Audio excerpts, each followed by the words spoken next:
Hello and welcome to this episode of Take the Fear Out the Gear with me, Mr. Chumley Warner. And me, Jason Bangers. Behringer, I hear you say. Well, we missed some out, so let's complete.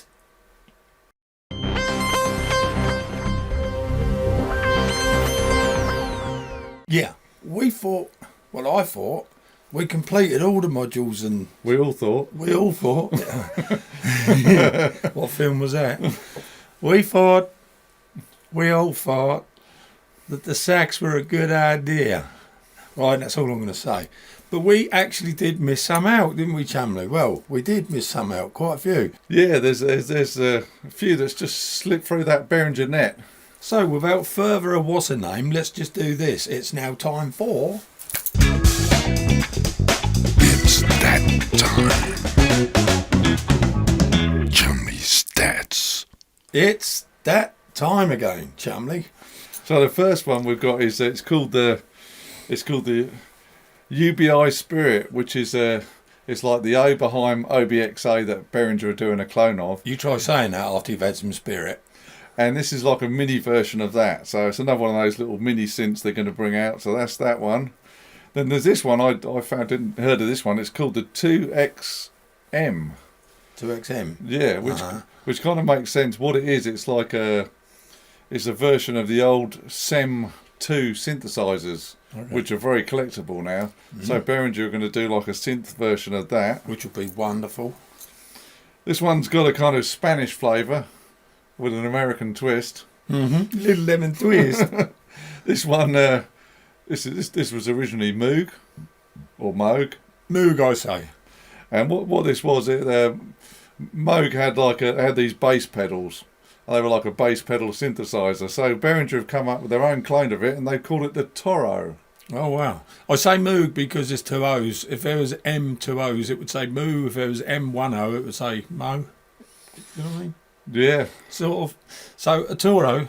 So yeah, so it's Behringer's version of the famous Moog bass pedal synthesizer. I wish they would Toro. Exactly. And this one is based on like an ARP sequencer. They're going to call it the 1601 sequencer. So if you've got your ARP Odyssey or your ARP 2600, you could have the ARP 1601 Behringer clone sequencer to go with it. Could. Maybe. What else have we got? Oh yes, they're doing it again. The Moog. Yeah, the Moog. The Moog. Moog. There was I think it was called the Booger Fooger, which was like I remember. Yeah, the Booger Fooger. Yeah, which is like a delay pedal. So Behringer are going to do their own version. They're going to call the AD104 Booger Fooger, which is a play on words, as in muddy funkster. That's right. So that's another pedal they're bringing out. And stick with us to the end of the video, guys, because we've got some chit chat and some information for you. Okay, just stick to it. Stay to the end. Yeah. We've been investigating why these synths are taking so long, and we've got an answer for you. We've found something else, so stick with us. So, well, there's a couple more, but we'll do this one. We were talking about the Behringer free door. Yeah. Or the free digital audio workstation. As Elvis said, you can come home at night and just let yourself straight in because you've got a free door, see? Exactly right. And this is just a couple of things about they're making these virtual instruments. And apparently to go with their door, like VSTs, and these apparently being designed by the TC Electronics engineers. Well, it seems they're all part of the same company now, yeah. So what you've got they're doing a emulation of their Pro 16. They're doing an emulation of the Sequential Pro 5. Nice. The PPG Wave, remember that from last time? And he invented that. And the Oberheim OBXA. That sounds good. So these are all done by the TC guys who've brought you. They brought you the recreation of the 2290 famous TC delaying software. Oh, amazing, crazy and good stuff. I mean, stands up to the lexicon. So, and this is just I'm going to throw a real spanner in the ointment. Behringer have just come up with it was a copy of the MU-tron pedal clone, this dual phaser, and you can actually buy it. It's for what? I'm just burning doing the MU-tron dance. That's it. It's available. You can do the MU-tron dance. So that's Hallelujah, glory be to the Lord. That's one that's hit the deck flying. So there we go. That deserves a jingle jangle. It does. So there you go. There's our last of our Behringer unreleased synth roundup. That should be the end of it, guys. All right, we are harping on a little bit. However, we have noticed that there's an awful lot of interest, as in the amount of people that have looked at these videos that we've done. We did realise, well, Simon did, I'm not taking any credit. He said, "Hey, Jay, there's more. Come here, there's more." So I said, "You're joking." I mean, there's an awful lot for them to achieve. So, anyway, with that in mind, end of stats. We found some information out about what the drag is and what's actually holding things up. Simon has done some investigation. And what did you find, Si?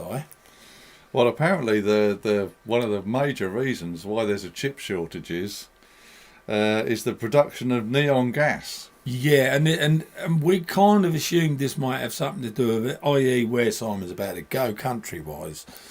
Apparently 50% of the neon gas production, which is obviously used in the production of silicon chips for these synths, comes from Ukraine. Say no more. I mean, bless them. They can't. They're not in a position at the moment, are they, to be thinking about production? No, apparently all the factories have been closed down at the moment, so that's part of the reason why there's a chip shortage. Yeah. The good news on the chip shortage is... Get a load of this. Intel, well, everyone knows Intel, apparently they're investing $20 billion in a new factory in Ohio in the USA to produce chips. So they're going to become self-efficient. And there's other big companies as well building their own chip factories. So does that mean they're going to create neon gas? Exactly Is right. It neon yeah, gas? yeah. So they're the whole. Hopefully, Behringer reckon by sort of getting into 2023, maybe mid 23, a lot of these synths have become available. And the other exciting piece of news is we went on Behringer's Facebook page, doing a little bit of research. A friend of mine pointed this out to me. He said one of the postings they've got on there is apparently Behringer are going to honour all the synths. They're going to make all of them. We can't back this claim up because we actually can't find it. Sorry to interrupt you, Si. We can't find it because Behringer's Facebook page, it's just thousands of thousands. It would take you probably a week to find that actual thing. But yeah, they've claimed they're going to honour everything, haven't they? Yeah. So once the chip shortage is sorted, they said they're going everything they've put up and everything we've described in the last 3 videos now.